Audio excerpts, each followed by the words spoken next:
Salut à vous, bande de tentacules. Aujourd'hui, on va parler de l'Empire des Cerisiers et plus précisément de Sakura no Dotetsu. Ouais, du presque correct, à savoir la légende des cerisiers. Ouais, j'arrive vachement plus en français. Recueil de scénar. Il y a 128 pages pour 30 euros. Et puis on va voir les scénars en essayant de pas trop spoiler. Ouais, j'ai recommencé cette vidéo parce que j'ai essayé de parler des scénars sans trop spoiler, mais en fait parler de scénars sans rien du tout spoiler, c'est vraiment pas possible. À part j'aime bien, j'aime pas bien, hein, donc ça n'a aucun intérêt. Donc si vous êtes joueur à l'Empire des Cerisiers, voilà, préservez votre plaisir, cassez-vous. De toute façon, je vais pas tout spoiler, pour laisser un peu de plaisir de découverte à vos MJ. Et puis voilà, mais vous, voilà, quand même cassez-vous parce que malgré moi, je risque d'en lâcher un peu trop et de vous gâcher voilà, la surprise. Donc, merci d'être passé les joueurs. On met le petit pouce et on s'en va. Voilà, on préserve son plaisir de jeu et on s'en va. Et l'autre supplément, Teikoku Enomichi sur le chemin de l'Empire. Ouais, j'y arrive vachement mieux en français. Qui lui fait 52 pages pour 25 euros. Et j'oserais dire, ça passe parce que c'est l'Empire des Cerisiers et que c'est vachement qualitatif en fait.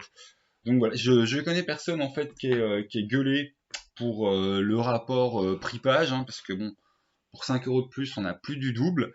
Mais voilà, enfin le boulot est très très bon. Pour parler très sommairement des deux, les deux sont très bien, en sachant que sur le recueil de scénarios, vous avez pu être sur des scénars que j'oserais dire d'intro au sens de création de groupe. Et voilà, même s'il y en a un qui dit qu'on peut, mais en fait non, on fera un par un. J'en ai testé que la moitié, et puis voilà, puis on va s'étendre dessus. Et le guide des lieux, en fait, c'est 12 lieux de l'Empire, en sachant, je trouve qu'il y en a 6 qui font très, non pas poncif, aventurier, mais ceux qu'on pouvait s'attendre, et 6 qui sont plus des développements de trucs culturels, que c'est très bien qu'ils y aient pensé. Spoiler alerte, hein, les deux sont très bien. Bon, de toute façon, là, pour les scénars, ils ont pris que des gens qui sont cotés, qui savent écrire. Donc, bizarrement, c'est bien. Et puis là, en fait, là, bizarrement, c'est bien. Donc voilà, de toute façon, c'est l'Empire des Cerisiers, j'enfonce les portes ouvertes, voilà, le livre de base était une bonne tarte. Les suppléments, voilà, les suppléments ne baissent pas de niveau et c'est une bonne nouvelle, bonne surprise. Donc, attaquons les scénars. Papin, hop, déjà, je me calme, on se détend, on n'est pas sur une chaîne top speed non plus. Donc les deux premiers scénars en fait s'enchaînent et c'est la suite du scénar d'initiation de l'Empire des Cerisiers. C'est donc ceux qui sont écrits, je voudrais dire la campagne officielle écrite par Akae, par l'auteur Olivier Sanfilippo. Et puis du coup, il n'y a pas que lui qui fait des trucs bien dedans. Et je dois même avouer que il y a de la sacrée concurrence là-dedans, hein. Donc qui est en deux parties, Meurtre au sanctuaire des Lucioles, qui est un scénar indépendant, mais que ça se continue dans Faire tomber les masques, et je les ai joués ni l'un ni l'autre. Ils poursuivent donc le scénar d'intro. Je trouve que Meurtre au sanctuaire des Lucioles a le petit risque d'un peu frustrer vos PJ, et c'est pas plus mal, hein, parce que bon, en clair, ils courent tout le temps après le même méchant, et du coup, ils arrivent toujours pas, et même à la fin du troisième scénario, ils arriveront toujours pas à lui mettre la main dessus. Mais à la fin du second, ils peuvent plus par ce qui se passe, avoir un sentiment voilà, de raté. À savoir, bon, ils vont contrecarrer certaines choses, mais ils vont complètement, justement, ne pas réussir à s'opposer à certains points majeurs, qui fait qu'il y a aussi la continuité du scénar. Et du coup, ouais, voilà, vos joueurs peuvent être un petit peu oh zut alors, on a merdé. Qu'en fait, même s'ils jouent tip top bien, non, il y a des choses qu'ils ne pourront pas éviter. Le troisième, le deuxième là-dedans, mais le troisième si on tient compte du scénar du livre de base, c'est pareil, hein, il y a toujours le méchant qui va leur passer entre les griffes, les pattes, les mains, ce que vous voulez, hein, ça dépend ce que vous jouez. Mais d'un autre côté, ce qui est plus sympa, c'est qu'il y aura déjà plus de reconnaissance sociale, puis aussi il y a plus le côté on avance, et puis il y a plus le côté aussi, voilà, ils vont avoir la sensation, on va se rapprocher du cœur de l'Empire, ils vont avoir une sensation quand même d'augmentation des enjeux, et puis je pense que la sensation de réussite est meilleure. Après, c'est que des je pense machin, je les ai pas testés, je les ai lus, et bon, connaissant mes deux bourrins là, que j'ai sous la main, ça va pas être possible de jouer avec eux, parce que oui, l'air de rien, il y a quand même pas mal d'intrigues, d'enquêtes, ça ne serait pas à grands coups de tatane, voilà, c'est pas j'attrape le méchant, je lui tatane la gueule, hein. Donc là-dessus, d'ailleurs, bah voilà, ça réinscrit bien un des styles de l'Empire des Cerisiers possible. Et voilà, certains amateurs de L5R, des scénars les plus tordus, politico-enquête avec des pointes de mystique d'L5R, je pense, seront très contents. Et l'Empire des Cerisiers, le très très digne héritier de ce qui se faisait mieux dans L5R, et encore une fois, voilà, un scénar subtil qui nous le met bien. Spoiler alert, voilà, je sais pas qui joue à vos tables, mais moi j'aurais été joueur à ce scénar, ah j'aurais vraiment, mais été tenté de passer dans le camp des méchants, rien que parce que le méchant, ouais, de toute façon il y a toutes les MJ, le méchant c'est une méchante, et enfin voilà, charismatique au possible, enfin c'est une Kyuubi, elle est Mao Kawaii. Enfin voilà, bon, j'arrête de déraper complètement, mais je suis complètement sous le charme de la méchante. Bon, de toute façon, après, il aurait fallu faire un peu de roleplay. Le joueur n'est pas, voilà, hein, n'est pas le personnage, mais quand même. Bon, d'ailleurs, bon, on est contre MJ, hein. Quand je vous dis qu'on va commencer à être dans des trucs, un petit peu d'enquête où il y a des relations, hein, voilà. Ça, c'est les organigrammes. Donc bon, du deuxième scénar. Donc il y a quand même de la magouille. Il va falloir, voilà, va falloir se sortir le neurone de la caboche parce que sinon, il y a pas mal de choses qui vont passer au-dessus de la tête de vos PJ. Ça, c'était pour les scénarios d'Olivier Sanfilippo. Ensuite, je suis très très très content de voir en fait que, bah, bon, j'en ai déjà parlé plusieurs fois. Aldo Papacoda, il l'a fait avec son frère, c'est le papa de Chiaroscuro. C'est quelqu'un qui sait écrire vraiment des scénars qui sont habituellement très subtilico, politico, machin, avec tout en gris. C'est ce qu'il nous avait fait effectivement pour bah, aussi bien Quantique que pour son propre jeu. Et là, dans l'Empire des Cerisiers, on voit vraiment une autre facette de son talent, et ce mec gagne à être connu, point. Voilà, moi je suis fan de son boulot. On a, bon, commençons par le commencement, on a encore une fois un scénar en fait, type d'intro, tout simplement parce que bah, c'est deux scénars, mais un gros scénar, un diptyque, quoi, en deux parties. Au début, vous jouez les gamins, voilà, vous jouez vos PJ quand ils sont gamins, donc ils sont faibles, c'est de la machine à viander, vous n'allez pas régler les situations par, voilà, je ramasse un katana et je vais tuer des choses, non, tu es une victime. Mais du coup, ça nous fait un bon scénar, bien d'horreur, parce qu'en plus, ce qui arrive en face, voilà, c'est mots les pétoches, les marges de manœuvre des gamins sont très petites, ça peut être assez dur. Ça d'ailleurs, je l'ai fait jouer. Donc première partie, mes joueurs ont subi, j'oserais même dire qu'on a dû faire que les joueurs avaient plusieurs gamins par joueur, parce que sinon c'était vous avez merdé vite fait, bien fait. Deuxième partie, les enfants ils ont grandi, et les enfants prennent leur revanche, tatatin. Et donc bah du coup, bah très très bien, et avec ce côté, voilà, si t'as déjà un gros groupe d'aventuriers qui ont plein d'XP, bah c'est pas un scénar qui est pour toi, parce que c'est un scénar qu'on a vraiment commencé enfant. Le deuxième scénar, c'est quand ils ont grandi, j'oserais même dire la transition, le moment où ils grandissent, c'est vraiment, ça gagne l'intérêt d'y jouer en une séance, surtout qu'au début du deuxième scénar, on dit bien bon, bah alors ils peuvent devenir ça avec tel personnage, s'ils ont de bons liens avec tel PNJ, ils peuvent apprendre ça, enfin c'est vraiment intéressant. Donc je pense que tu peux vraiment faire. Le premier scénar peut être assez rapide, hein. Une séance avec le premier scénar, une séance de transition. Et le deuxième scénar, bah, ça va dépendre de vos tables. Moi, je l'ai plutôt raccourci parce que bon, j'avais que deux joueurs et c'est un peu des bourrins. Et donc voilà, je pouvais pas trop développer l'aspect subtil et track de ce passage.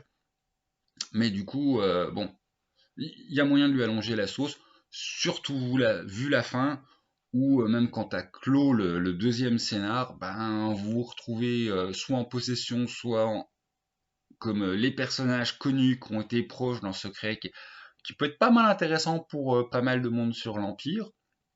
Et donc du coup, bah, au cœur de nouvelles embrouilles, et que même si vous avez un groupe très disparate, qui bah, du coup, dans ces scénars-là, c'est facile d'avoir un groupe disparate, parce qu'au début, c'est des gamins, donc ils n'ont pas de raison de disparates, hein, c'est des gamins du même village.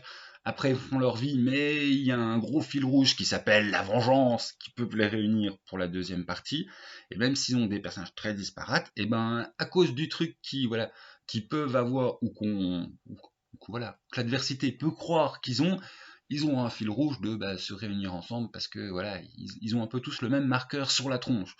Donc là-dessus, très intéressant parce que ça permet d'unifier un groupe très disparate en leur donnant un bon socle commun de pourquoi ils sont potes même s'ils sont très différents. Bah ouais, gamins, ils ont survécu à des trucs, voilà, pas du tout cool et ça peut bien les unifier. Et tu peux quasiment avoir dans le même groupe des gens qui normalement pourraient pas trop pouvoir se supporter, voire s'entretuer direct. Ben là, en l'occurrence, non. Voilà, tu peux tout à fait avoir le mec ultra honorable qui va quand même tolérer un petit peu le petit brigand parce que ils ont un gros passé commun, puis ils savent qu'ils ont quelque chose qui, voilà. Donc j'ai essayé de bien défendre l'intérêt de ce scénar sans trop en dire. Et puis voilà. Puis, oui, sinon aussi, ça permet aussi 1, 2, 3, de rejoindre certaines grosses organisations majeures du jeu. Donc vous pouvez, voilà, vous avez vraiment des axes de fin, soit on rejoint tous une grosse organisation bien connue que rien que si je prononce son nom, vous allez deviner exactement le thème du. Voilà, donc je ferme ma bouche. Pour une fois, je fais gaffe au spoil. Alors qu'effectivement, on peut avoir une fin avec le secret de fin, plus ils choisissent chacun d'aller faire leur route, mais quelque chose va les réunir parce que voilà, parce qu'ils ont des cibles sur la tronche. Hop, ça c'est dit.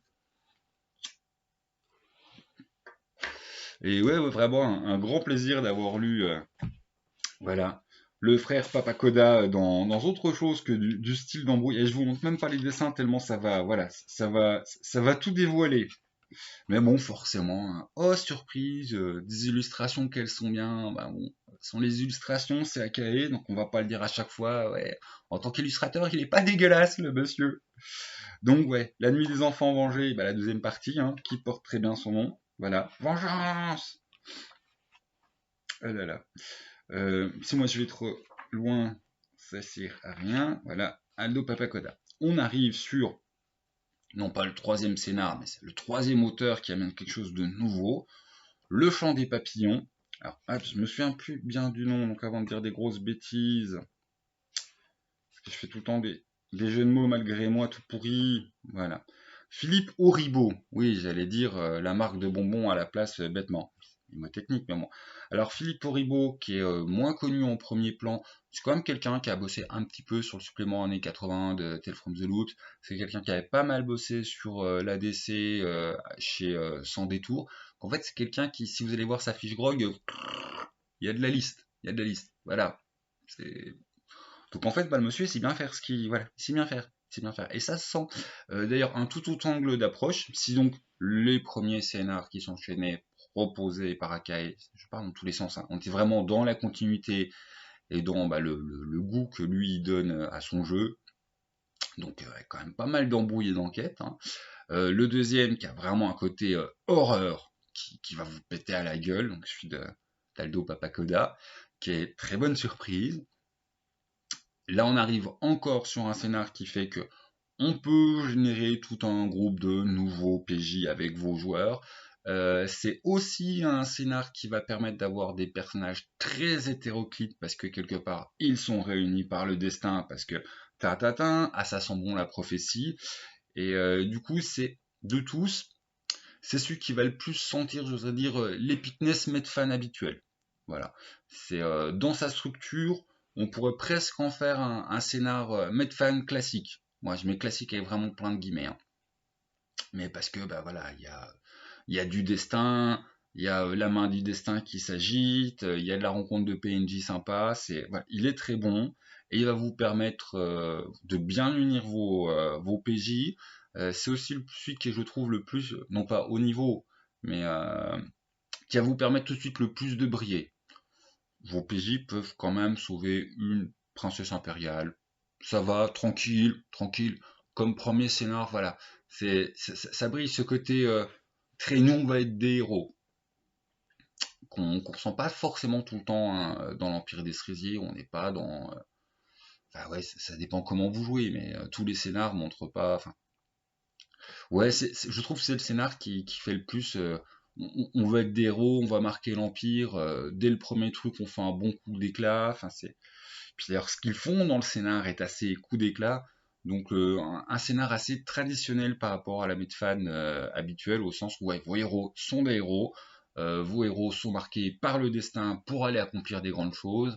Et le côté le destin et main du destin permet d'avoir des héros très divers qui n'auraient strictement rien à foutre ensemble, qui là du coup se retrouvent ensemble avec une bonne grosse raison. On n'est pas dans le ta gueule c'est magique, on est bien dans le ta gueule c'est le destin. Et qui plus est, ouais, ils ressentent en plus qu'il y a des trucs chelous. Ils sont pas non plus les seuls élus parce qu'ils vont rencontrer quelqu'un d'autre qui a le truc chelou. Donc, bah ouais, pas mal du tout. Avec un côté mystique, avec un petit côté embrouille que bon, bah voilà, il y a des gens qui font des choses pas bien. Et puis avec un petit côté, voilà, cerise sur le gâteau, coucou. Nous, d'entrée, voilà, on fait des trucs qui sont dont on peut entendre parler. Ça va dépendre des discrétions, des machins, mais puis vu de l'envie du MJ, mais ils peuvent être vite connus de tout l'Empire. Voilà, donc ça c'est quand même pas mal, et ça c'est moins comment moi en fait je voyais l'Empire des Cerisiers dans mon approche, mais du coup bah, j'ai trouvé ça très sympa. Voilà, et ça a bien pris à mes joueurs. Hein. Celui-là, bah, il est voilà, c'est pas celui qui va vous prendre 6 mois à jouer. Et puis j'avoue qu'il y a certains passages j'ai un peu simplifié pour mes bourrins. Mais c'est bien passé, eux, ils ont une très bonne, ouais, ils ont eu un très bon retour. Et puis, bah, du coup, justement, ils avaient un peu moins l'impression de subir que dans le premier scénar, quand je joue des petits enfants qui vont en prendre plein la tronche. Donc non, ils ont été très contents.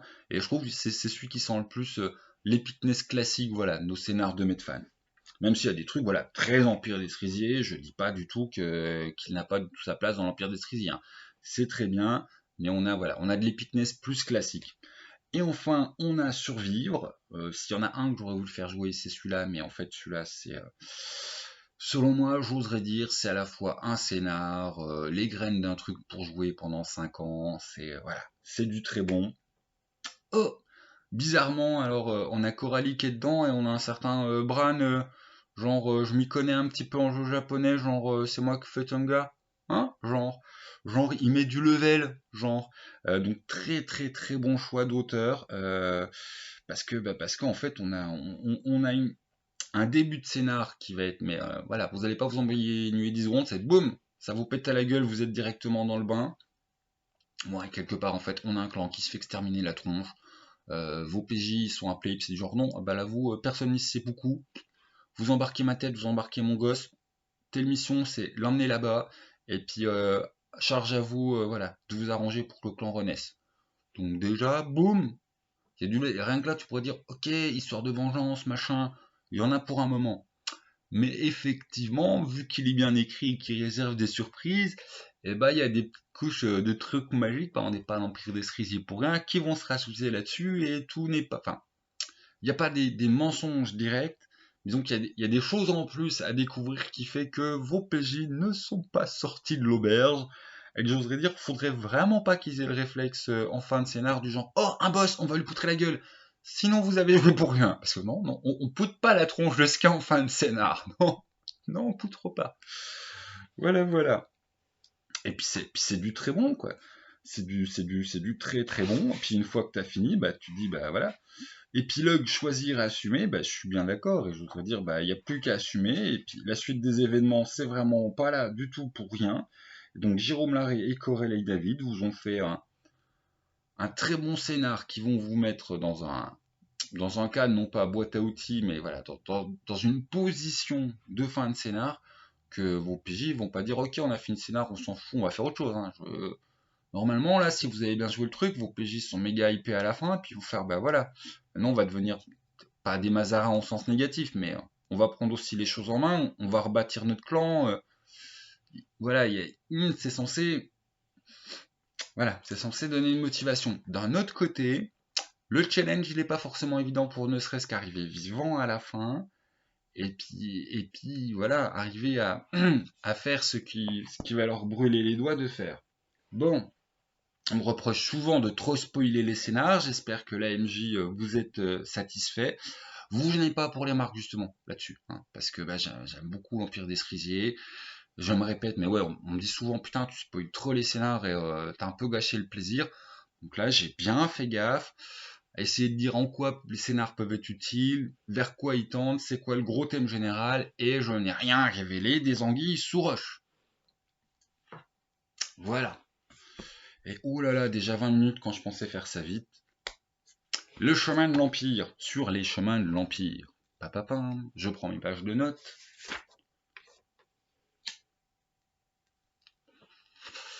Alors, on va tout de suite parler du seul point négatif. Si vous êtes quelqu'un qui achetait au poids, vous pouvez peut-être faire la gueule parce que 25 €, 52 pages. Si vous êtes quelqu'un qui achetait à la qualité, vous en aurez rien à carrer, la qualité est là. Surtout les gens que je connais qui ont, voilà, qui ont foutu la main dessus parce que bah, ça avait pledgé, machin. J'ai strictement personne qui m'a dit autre chose que ouais, nous, on a exploité ça ou ça et nous on a bien aimé. Donc voilà, ça semble bien parti. Donc, déjà, notons bien, ce qu'on appelle au texte, j'ai pris bien le soin de les nicher. Raphaël Grouzet et Fabien Marteau, qui ont fait un très bon boulot. Les illustrations et les cartes sont d'Akae. Et il y a un spécial remerciement à Aldo Papacoda. Ah, il est de partout, lui. Donc je pense que oui, effectivement, si c'est mi-texte et non auteur, c'est que ouais, c'est eux qui ont rédigé, mais qui a dû avoir du travail de groupe et du brainstorm pour se dire, tiens, on peut faire ça, ça, ça et ça. Et je pense que s'il y a des remerciements à Mister Aldo, c'est qu'il doit pas non plus n'avoir rien fait. Donc, rentrons dans le vif du sujet. 12 lieux. À chaque fois, on a une structure qui est identique, c'est-à-dire ils sont traités en 4 pages. Il y a un ou deux plans, une ou deux illustrations. Et puis voilà, il y a les lieux, l'embrouille dans le corps de texte. Certains sont dans le type tout est donné. D'autres sont dans le type on crée une ambiance, il s'est passé des choses, et libre à toi MJ de les développer, voire de choisir certains trucs. Et puis voilà. Sinon, à chaque fois, on a de 3 à 5 idées de scénario, même si généralement c'est 4. Ces idées de scénario, alors ça peut être des portes d'entrée sur la situation, où tu peux pas prendre toutes les portes à la fois, avec des variantes, soit la faction qui va t'emmener, soit comment ça pète à la tronche des MJ. Ça peut être quasiment des idées de scénar de... En fait, t'as tout pour faire ton scénar et tout s'enchaîne et c'est du genre en 3 actes et ça va très bien. Exemple, la forge de maître, que je ne massacre pas les noms, Masazumi ou le Kofun, la tombe quoi. Et puis des fois c'est du quasiment what the fuck, j'ai bien lu ce que j'ai vu. Est-ce que là on a du fleuve de l'Empire des Cerisiers? Est-ce qu'on est en train de me sous-entendre ce qu'on est en train de me sous-entendre? Oui, la griffe du tigre. Ah, pour ceux qui l'ont lu, je vous invite à voilà les derniers passages de la griffe du tigre quand même entre les idées de la dernière idée de scénar plus le ailleurs dans l'Empire, ça, voilà, ça tease très méchamment. Donc je sais pas si les auteurs vont aller dans ce sens-là, mais j'en parle dans le passage sur la griffe du tigre. Voilà, on en a un qui est totalement what the fucker, et puis voilà, les deux autres types de structures de tiens, on vous donne des idées, soit c'est des idées d'exploitation de lieu, soit en fait c'est quasiment un scénario que bah voilà, t'as les 3 temps du scénar et puis à vous d'y aller. Sinon, à chaque fois, ça finit justement par ailleurs dans l'Empire. C'est-à-dire, vu qu'à chaque fois on traite un type de lieu, dojo, auberge, ce genre de truc, et ben en fait, on t'explique comment c'est pour les plus connus ailleurs, ou pour une exception, la forge, on t'explique un peu comment c'est ailleurs, mais on va surtout te faire quelque chose qui est presque, déjà que dans la forge, en fait, t'as un scénar qui t'est quasiment donné, t'as la post-scénar qui t'est donné. De toute façon, je me suis permis de mettre 2 lieux chouchou dedans. Je vais le dire tout de suite, hein, c'est la forge et c'est le tigre. Voilà, la griffe du tigre. Pas que les autres soient mauvaises, c'est que vraiment, c'est les deux qui vont plus waouh youpi. Bon, rentrons dans les détails. Alors, il y en a 6 lieux qui sont les 6 premiers qu'on pourrait presque qualifier en aventure type, au sens c'est vraiment des choses qu'on pouvait s'attendre à trouver ici. Et après, on a 6 qui sont plus en contexte culturel, qui sont, bah voilà, si vous connaissez un peu en culture voilà, japonaise et asiatique, vous allez me dire, ah, mais ça forcément, ça allait être là. Mais voilà, qui sont des points que moi m'ont bien surpris, je trouve plus culture. Bon, on va y aller dans l'ordre. Déjà, le traditionnel, l'auberge. Alors là, nous avons un grand classique. Hein. Ça m'a énormément rappelé un très bon scénar de Koff qui aussi était question d'auberge. Un classique multiculturel avec 2 levels de résolution. De toute façon, on est censé être quand MJ. Je vais pas vous gâcher là, je pense que vous avez déjà deviné. On aura le level de résolution simple, un peu comme ce qui serait commencé à être traité dans KOF. Puis on aura le level de résolution plus complexe Empire des Cerisiers. Je vous invite à bien aller relire Le Marchand. Voilà. Et je pense que s'il y a vraiment un truc intéressant à faire, c'est à ce niveau-là. Le deuxième, L'avant-poste du singe argenté. Ah ouais, je vais pas vous le faire en version japonaise, hein.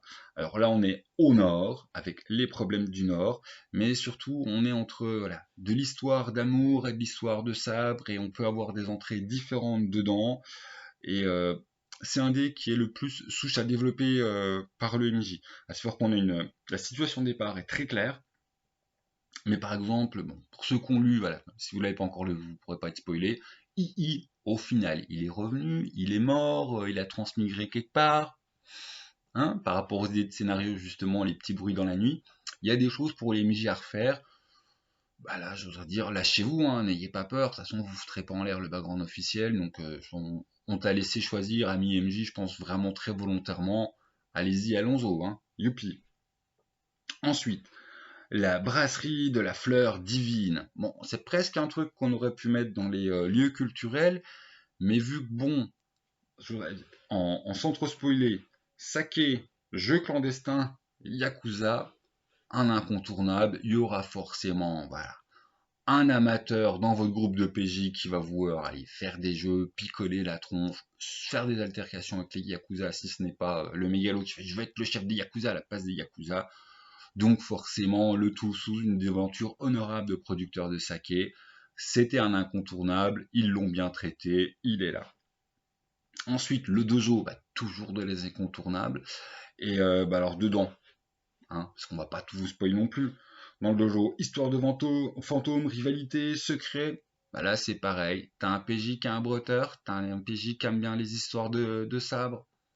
Un grand classique pour lui, vous pouvez facilement l'introduire. Il y a aussi des choses là pour c'est au MJ de décider certaines vérités des secrets. On a plus d'ailleurs un gros dojo situation d'ensemble avec des fils rouges de vous pouvez aller par là ou vous pouvez aller par là. Il y a des choses à créer pour le MJ. La forge, ah la forge, un de mes chouchous, un là où justement il n'y a pas des masses de choses du tout à créer pour le MJ parce que tout il est bien, voilà, le cadre est nickel, la mystique est nickel, c'est poétique tout en étant très, ça va motiver tous ceux qui aiment les sabres. Les trois idées de scénario s'enchaînent monstrueusement bien, hein, c'est simple, c'est un gros scénario écrit pour vous. Et le qu'est-ce qui se passe dans le reste de l'Empire, c'est quasiment la suite écrit pour vous. Et ça s'enchaîne extrêmement bien avec la troisième partie du scénario.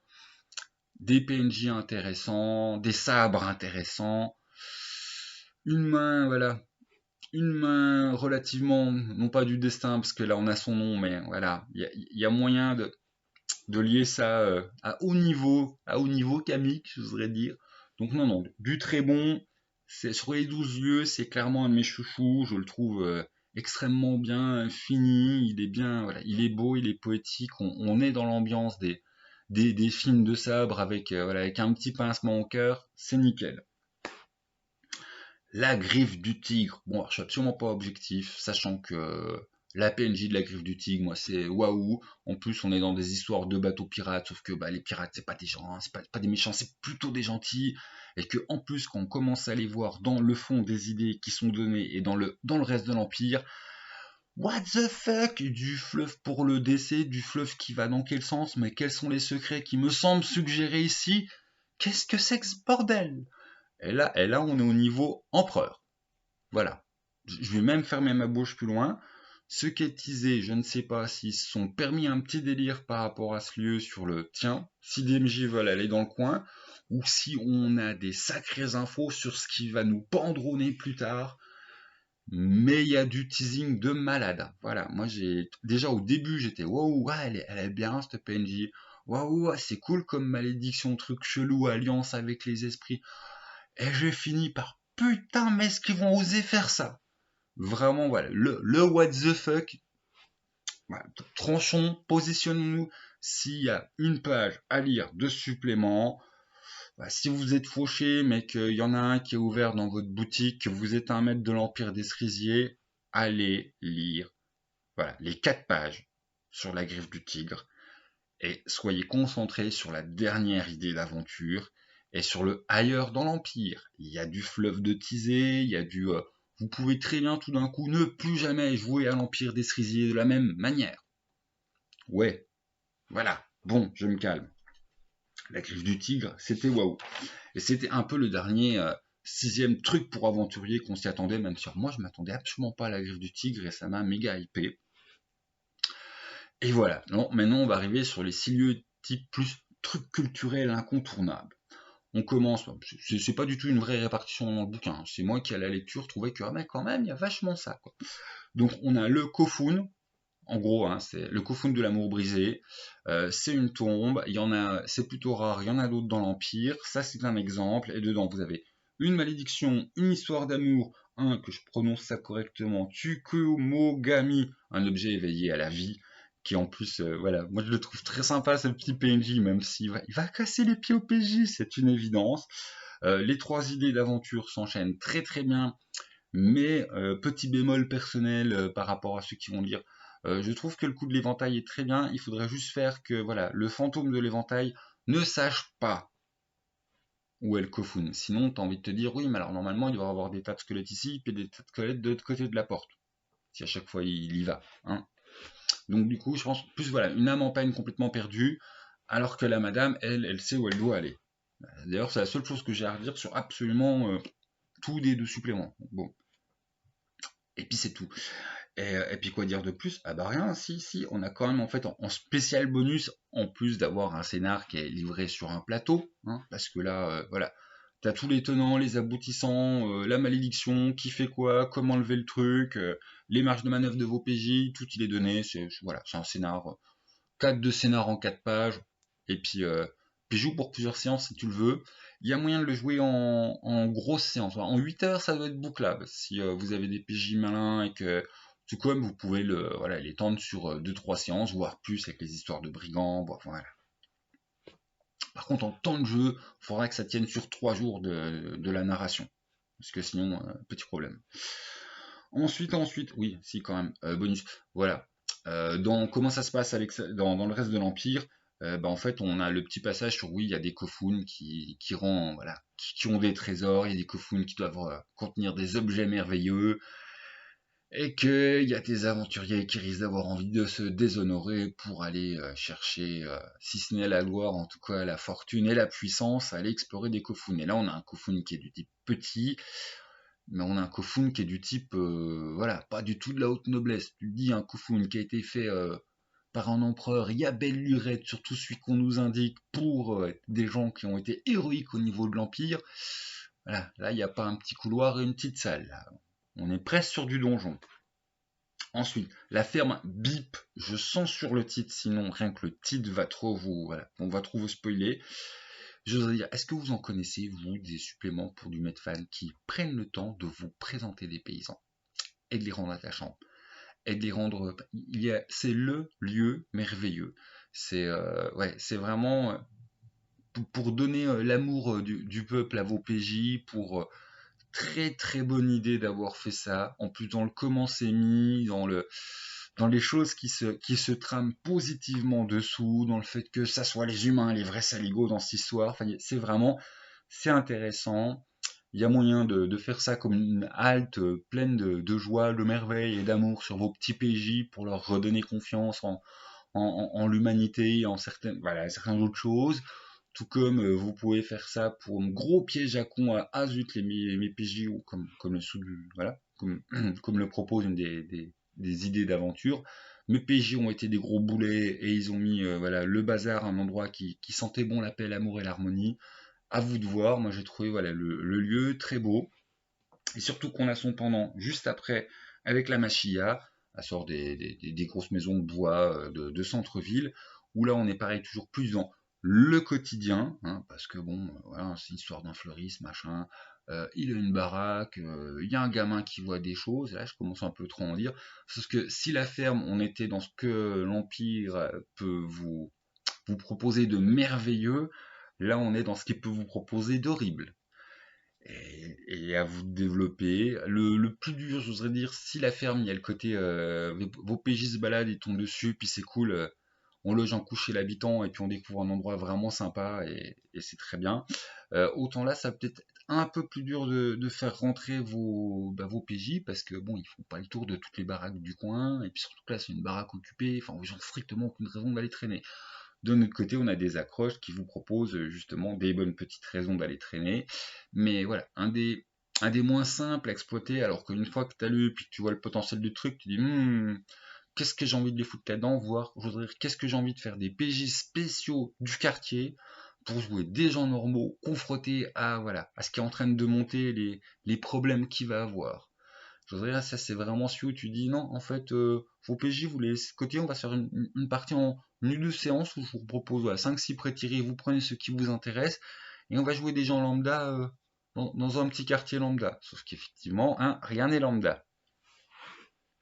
On continue par les trois derniers.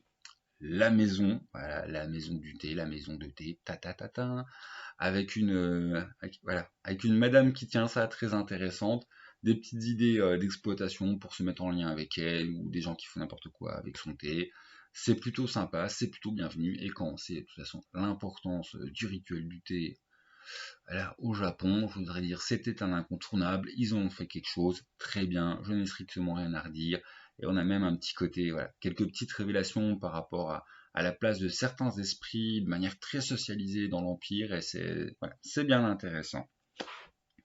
On finit par l'Ozen et le sanctuaire, ça vient après.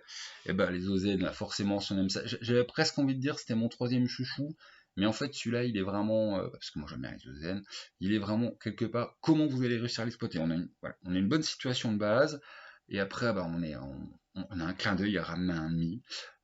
On a un clin d'œil à du film d'horreur. On a vraiment, moi je l'ai vraiment kiffé. Mais j'avoue que c'est ultra subjectif par rapport bah, à des choses voilà, que j'ai retrouvées dedans, des souvenirs que ça m'a ramené. Donc bon, il est très bien, mais c'est vraiment celui que je mettrais en troisième chouchou, totalement subjectivement. Alors que bon, La Forge, très bien écrit et scénario clé en main, bien, qui peut vous faire jouer très longtemps. Et le tigre, mais what the fuck. Enfin, voilà, on se calme Benoît, on se calme.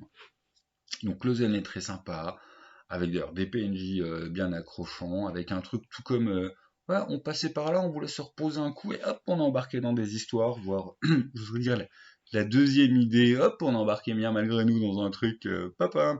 Ouais, il y a du gros raz de main demi en fait. Ouais, là c'est pareil, c'est pas mal autant le cadre de base est bien posé, autant ça va être au MJ de choisir certains aspects.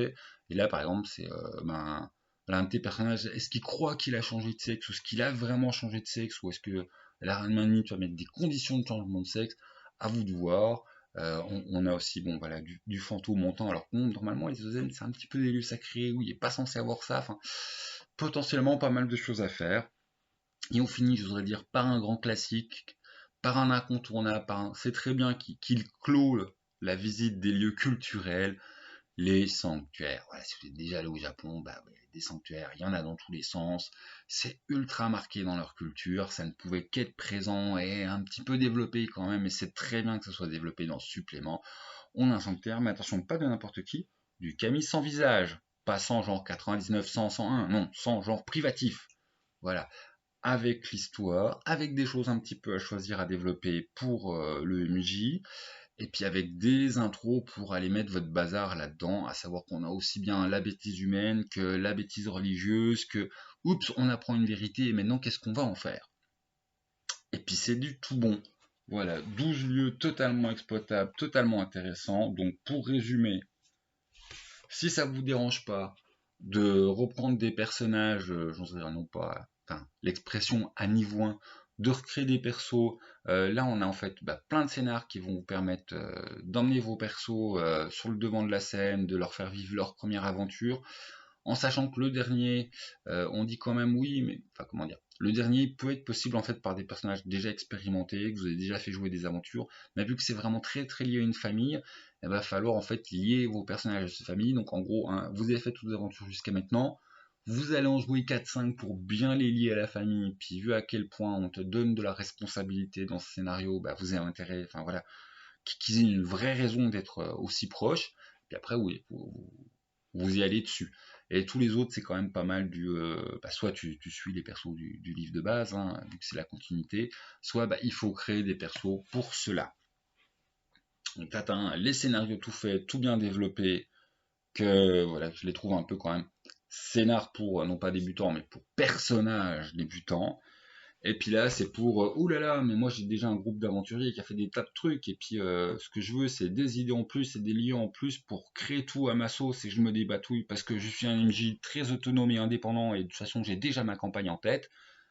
Et ben va taper là-dedans, tu auras plein d'idées de petits scénars en plus, tu pourras tout à fait faire justement des intermèdes, rajouter des choses sur, je voudrais dire, les voyages, et donc je trouve que ça s'adresse pas exactement au même MJ. Voilà, c'est pas exactement les mêmes outils. D'un côté, je veux dire, si tu viens de t'acheter l'Empire des Cerisiers, bah ouais, il faut prendre le livre des scénars bien développés pour niveau 1.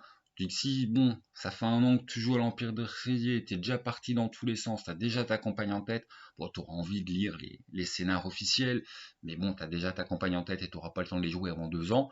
Bah, par contre, effectivement, sur les chemins de l'Empire, là, tu auras des éléments où tu vas dire, ok, je vais rajouter ça, je vais rajouter ça, je vais rajouter ça. Donc en fait, c'est pas du tout les mêmes outils, tout simplement. Bon, bah, c'était ma rétro sur, voilà, sur l'Empire des Cerisiers. Je remercie encore une fois Akae parce que c'est grâce à lui que j'ai eu l'ESP, donc voilà. Merci Olivier. Et puis bah c'était un vrai voilà un vrai bonheur à lire. J'ai jamais caché que voilà j'adorais l'Empire des Cerisiers. Et ben l'Empire des Cerisiers ne baisse absolument pas de qualité. Les intervenants, ils sont de qualité. J'espère qu'on reverra tout simplement Aldo parce que c'est bien et quelque part son diptyque, j'oserais dire ouais, mais il y a des choses à faire encore. Hein. Tu te barres pas, tu nous écris la suite. Olivier, de toute façon, il est complètement coincé, il va être obligé d'écrire la suite. Je pense que c'est prévu, vu la fin. Mais ouais, ouais, Aldo, là, je voudrais dire, tu nous as mis le doigt à la bouche. Faut nous faire une petite suite là, hein, s'il te plaît, s'il te plaît. Et puis voilà, puis une très bonne participation, enfin voilà, du très bon boulot sur quasiment tous les gens qui ont bossé, donc du supplément comme on aime en avoir, du supplément comme on en veut plus, donc l'Empire des Cerisiers reste sans faute, le livre de base était super, voilà, était super bien fait, et, quelque part le seul truc qu'on peut se dire c'est est-ce que la suite allait être aussi bien? Bonne nouvelle, la suite est aussi bien, donc rendez-vous au prochain numéro, tout simplement. Ciao les gens, et pour ceux qui connaissent pas l'Empire des Cerisiers, vous n'avez plus d'excuses. Voilà. Salut à vous.